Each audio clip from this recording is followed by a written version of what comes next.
Companys, soc Marc Oliver d'Arquitecte 160. Avui us vinc a presentar aquest pis recient reformat. Fixeu-vos, justament entrant tenim tot un armari a l'entrada, un mirall i ara us ensenyaré el pis. Estem a Pardinyes, un pis que s'ha fet una reforma, un restyling.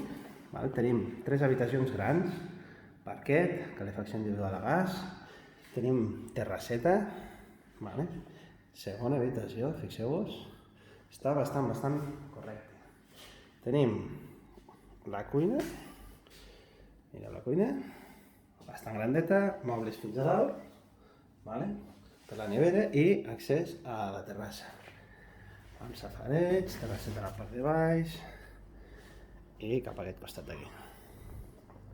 Què més tenim? Tenim un quarto de bany, ja veureu, totalment reformat, menjador i una altra habitació. Fixeu-vos el quart de bany. Falta posar finestres si es volgués nova. Ara són de ferro, vidre simple. Mireu el plat de dutxa. Totes les manetes estan canviades. Se pot alquilar relativament bastant bé. Moblet. Aquest d'aquí seria el menjador, que també tenim accés a la terrassa. És cantoner totalment i té la part de la terrassa bastant maca. I aquí la tercera habitació. Aquesta habitació inclús té un armari. Bé, companys, aquesta és la novetat d'avui. Podeu trucar al 973 10 22 86. Ens veiem aviat.